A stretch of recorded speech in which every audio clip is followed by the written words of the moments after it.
வணக்கம். பழனி விநாயகா ஜோதிடம் M P Aranganathan Gajamugan astro TV சேனலுக்காகவும் பழனி விநாயகா ஜோதிடம் அஸ்ட்ரோ டிவி சேனலுக்கும் நம்ம பதிவு போட்டு வர்றோம். இந்த 3-4 பதிவு போட்டுக்கிறோம். விதி மதி கதி என்றால் என்ன விளக்கம் சொல்லிக்கிறோம். விதி என்றால் லக்னம், கதி என்றால் சூரியன், மதி என்றால் சந்திரன். இவங்க ஒரு ராசியில் எவ்வளவு நாள் இருப்பாங்க சொல்லிட்டோம். அதை பற்றி இப்போ ஒரு விளக்கம்.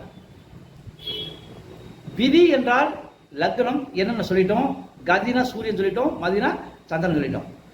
இவங்களை இயக்குவது எப்படி அப்படிங்கிறது இப்ப சொல்லிடுறோம். விதி என்று சொல்லக்கூடிய லக்னத்திற்கு 1, 5, 9 சூரியனும் சந்திரனும் இருந்தால் கண்டிப்பா அவங்க வாழ்க்கை சிறப்பு. முதல்ல நம்ம விதி கதி முதலையும் இந்த சூரியன் சந்திரன் முடிச்சிருவோம், அப்புறம் மற்ற கிரகங்களுக்கு வருவோம். அப்ப லக்னத்திற்கு சூரியன் 5 சந்திரன் 9 இருந்தாலும், அல்லது சந்திரன் 5 சூரியன் 9 இருந்தாலும் 9ஆம் இடம் காரவோ பாவநாசின்னு சொல்லுவாங்க. ஆனா இங்கு வேலை செய்யாது. லக்னத்திற்கு 9 சூரியன் இருக்கலாம். இந்த காரவோ பாவநாசி அப்புறம். அப்ப லக்னத்திற்கு 5 9 சூரியனோ சந்திரன் இருந்தால் அந்த ஜாதகம் கண்டிப்பா அருமையான ஜாதகம். பெரிய குழப்பம் பாதிப்பு இருக்காது. உறுதியாக அவர்கள் வாழ்க்கையில் பெருமளவு தோற்க மாட்டார்கள். டெஸ்ட் பண்ணுங்க. அப்ப லக்னம் என்று சொல்லப்படுகிற விதிக்கு, அந்த விதிக்கு கதி 5 இருந்தாலும் மதி 9 இருந்தாலும், அல்லது மதி 5 கதி 9 இருந்தாலும் அந்த விதி இயக்கும். ஓகேவா? இதை எந்த ஜோரம் இதுவரை சொல்லிக் கொடுத்துருக்க மாட்டாங்க. என்ன காரணம் நீங்க தெரிஞ்சுக்குவீங்க. ஜோதிடம் ரொம்ப பெருசுன்னு சொல்லி அடிப்படை, இளநிலை, முதுநிலை, என்னென்னமோ நிலை சொல்றாங்க. அதெல்லாம் ஒரு இது கிடையாது. உங்ககிட்ட காசை புடுங்கணும் அப்படிங்கிறதுக்காக தான் அதை 12 மாசம் 24 மாசம் வருஷக்கணக்கு சொல்லி கொடுத்துருக்காங்க. என்னங்க என்னோட இதை பாருங்க, ஒரு சீக்கிரம் தெரிஞ்சுக்கலைங்க. நீங்க ஜோதிட அடிப்படை தெரிஞ்சவங்களுக்கெல்லாம் இது ஈஸி. ஜோதிட அடிப்படை தெரியாதவங்க என்னோட முதல் சேனல் போய் பாருங்க, தெரிஞ்சுக்குவீங்க. அப்ப ஒரு ஜாதகம்ங்கிறது என்ன, 12 ராசி, 9 கிரகம், 27 நட்சத்திரம், இவ்வளவுதானுங்க. அடுத்து இதை இயக்கிறதாருன்னா 5 அங்கங்கள், பஞ்சாங்கம் சொல்லுவோம். நம்ம பஞ்சாங்கத்தை பற்றி அடுத்த ஒரு பதிவு போடுவோம். இப்போ பஞ்சாங்கம் சொல்லுவோம். அது 5 அங்கங்கள் இருக்கு. அந்த 5 அங்கங்கள் என்னன்னு தெரிஞ்சுக்கிட்டே போதும். திதி, வாரம், நட்சத்திரம், யோகம், கரணம், இது நீங்க தெரிஞ்சுக்கிட்டா விதி மதி கதி ஈஸி. இதான ஜோதிடம். இதை யார் கற்றுக் கொடுக்குறா? பெரும்பாலும் ஜோதிடம் கற்றுக் கொடுப்பது பஞ்சாங்கத்தை பார்ப்பது எப்படின்னு கற்றுக் கொடுக்கவே மாட்டேங்கிறான். ஆனா பஞ்சாங்கம் பார்ப்பது எப்படின்னு ஒரு 3 பதிவு போட்டிருக்கேன், போய் பாருங்க. இதுல சொல்லிட்டு வருவேன், அது வேற விஷயம். அப்ப என்னன்னா, இந்த விதி கதி மதி இயங்குவது எப்படி அப்படின்னா, விதி என்று சொல்லக்கூடிய லக்னத்திற்கு சூரியன் 5 இருந்தாலும், சந்திரன் 5 இருந்தாலும், அல்லது சூரியன் சந்திரன் சேர்ந்து இருந்தாலும், அல்லது சூரியன் சந்திரன் 9 இருந்தாலும், அல்லது லக்னத்தில் சூரியன் இருந்து 5 சந்திரன் இருந்தாலும், எப்படி இவங்க மூளை எங்காலும் மாறி இருக்கலாம். லக்னம் மாறி இருக்கலாம் 1-9க்குள்ளார, சூரியன் மாறி இருக்கலாம் 1-9க்குள்ளார, சந்திரன் மாறி இருக்கலாம் 1-9க்குள்ளார. இது இருந்தால் அந்த ஜாதகம் ஃபர்ஸ்ட் கிளாஸ் யோகம். 75% இன்னைக்கு குறைச்சுக்கோ, ஒரு 60% அந்த ஜாதகம் வெற்றியாளர். உறுதியா ஒவ்வொரு வெற்றியாளனையும் நான் பரிசோதித்து பார்த்து கண்டுபிடிச்சது. இது எந்த புக்கிலையும் கிடையாது. என்கிட்ட வர்ற ஜாதகத்தை கொண்டு கொடுக்குறவங்களை பார்த்து பார்த்து நான் கண்டுபிடிச்சது. இந்த விதி என்று சொல்லப்படுகிற லக்னத்திற்கு சூரியன் சந்திரன் 1, 5, 9 எங்கிருந்தாலும், லக்னத்திலே சூரியன் இருக்கலாம், லக்னத்திலே சந்திரன் இருக்கலாம், எப்படி இருந்தாலும் அந்த ஜாதகம் ஒரு 60% மேல நற்பலனை செய்கிறது. அதே சமயம் இந்த 1, 5, 9ல சூரியன் சந்திரன் லக்னம் அமையவில்லை என்றால் அந்த ஜாதகம் ஒரு 60-70% ஃபெயிலியர் ஆகிறது. நோட் பண்ணுங்க. சூரியனையோ சந்திரனையோ லக்னத்தையோ அடுத்து ஒரு விஷயம் இருக்கு, பதின்னு வருவோம், அதுக்கு வருவோம். இப்ப இந்த 3க்கு இதுதான். அப்ப விதி கதி மதியினுடைய விளக்கத்தை விரிவாக நம்ம சொல்லிட்டோம். அடுத்து பதி துதி இருக்குது, அது அடுத்து சொல்றேன். அப்ப இந்த 3க்கும் நீங்க என்ன செய்யணும், இந்த 3ம் ஒன்றை ஒன்று ஈர்க்கணும்னா திரிகோணத்தில் இருக்கணும். திரிகோணம் என்பது 1, 5, 9.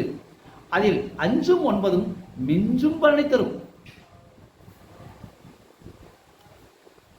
ஒரு கிரகம் 5லயோ 9லயோ இருந்தால் அது எந்த கிரகம் கிடையாது. அது சூரியன் சந்திரன் செவ்வாய் ராகு கேது குரு புதன் சுக்கிரன் சரி யார் வேணா இருக்கலாம்.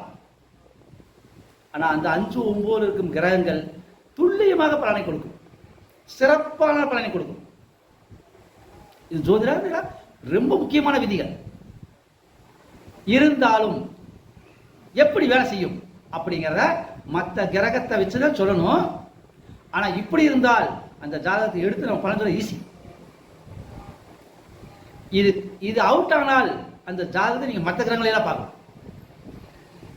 அப்ப விதி மதி கதி இயங்கவில்லை என்றால் அந்த ஜாதகம் வேஸ்ட்.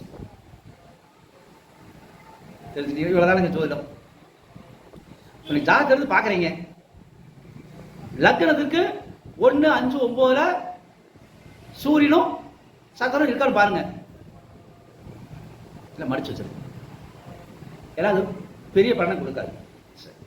அப்ப சரி இல்லைங்க, 5லயோ 9லயோ சூரியன் இல்லைங்க, 1லயோ 5லயோ 9 சூரியன் இல்ல, அல்ல சந்திரன் இல்லைங்க, அல்ல லக்னம் கண்டிப்பா வந்துடும். ஏன்னா லக்னத்துக்கு கணிக்கிறத வச்சு வரும். அப்ப 5, 9ல இந்த கிரகம் இல்லைங்க. அப்படியா? அப்புறம் தான் மற்ற கிரகத்தை பார்க்கணும். குருவை பார்க்கணும், சுக்கரனை பார்க்கணும், புதனை பார்க்கணும், ராகுவை பார்க்கணும், கேதுவை பார்க்கணும், சனியை பார்க்கணும், மற்றவையெல்லாம். இவங்க இல்லைன்னா தான் அவங்கள பார்க்கணும். இவங்க இருந்தால் அவங்க டம்மி தான். சூரியன் வலதுகன், சந்திரன் இடதுகன். 2 கண்ணு இல்லைன்னா தான் நம்ம என்ன செய்யணும்? 2 கண் இல்ல, 2 கண்ணு தான் நம்ம பார்த்துடலாம். 2 கண்ணு இல்லாத என்ன செய்வான்? கண்ணெல்லாம் பிழைக்காது இல்லையா? பிழைப்பான். எப்படி? தடவணும், அல்லது அதுக்கு பயிற்சி கொடுக்கணும், அல்லது கண்ணை பரிசோதிக்கணும், அந்த கண்ணில் எவ்வளவு பவர் இருக்குது கண்டுபிடிக்கணும். அப்பதான் மற்றது. அப்ப அது மாதிரி மற்ற கிரகங்களா. அப்ப சூரியன் சந்திரன் ஒரு ஜாதகம் நல்லா இருந்தா அந்த ஜாதகம் அருமையான ஜாதகம். அந்த ஜாதகம் நற்பனை செய்தே தீரும். நான் சொல்ல மேக்சிமம் 75% வச்சுக்கலாம், 75% வச்சுக்கலாம். 1, 5, 9ல் சூரியனும் சந்திரனும் இருந்தால் லக்னத்திற்கு கண்டிப்பா அந்த ஜாதகம் 75%. மற்ற கிரகங்களை தேவையில்லை. ஏன்னா இவங்க மற்ற கிரகத்தை இயக்குவார்கள். நல்லா கவனிச்சுங்க. 1, 5, 9 வரும். 1க்கு பக்கத்துல 2, 12 இருக்கும். ஓகேவா? 1க்கு நேரா 7 இருக்கும். அந்த 7க்கு பக்கத்துல 6, 8 இருக்கும். ஓகேவா? அடுத்து 5க்கு வாங்க. 5க்கு பக்கத்துல 4 இருக்கும், இங்கிட்டு 6 இருக்கும். நல்லா கவனிச்சுக்கணும். 4, 5, 6 சரியா? அந்த 5க்கு நேரா பாருங்க, அங்க 11 வரும். 5க்கு நேரா 11 வரும். சரி, அடுத்து 9க்கு வாங்க. 9க்கு இங்கிட்டு 8 இருக்கும், இங்கிட்டு 10 இருக்கும். எல்லாமே ஒரு கனெக்ஷன். இதாங்க ஜோதிடம். ஜோதிடம் என்பது புரிந்து கொண்டவர்களுக்கு திருநெல்வேலி அல்வா, புரியாதவர்களுக்கு புரியாத புதிர். சோளத்தட்டு தான். சோளத்தட்டு தின்னா இனிக்குமா? இனிக்காது. கரும்பு தின்னாத்தை இனிக்கும். ஜோதிடத்தை புரிந்து கொண்டால் கரும்பு, இல்லையால் சோளத்தட்டு. அப்ப சோளத்தட்டு பார்க்க கரும்பு மாதிரி இருக்கும், ஆனா இனிக்காது. ஆனா கரும்பு தான் இனிக்கும். அந்த மாதிரிதான் விதி மதி கதியினுடைய இயக்கங்கள். இனி அடுத்து பதி துதிய சொல்றோம். இவ்வளவுதான். ஜோதிடங்கிறது ரொம்ப ரொம்ப ஈஸி, எளிமையானது. கத்துக்கங்க. கத்துக்கிட்டவங்க இதன்படி பலன்க பாருங்க.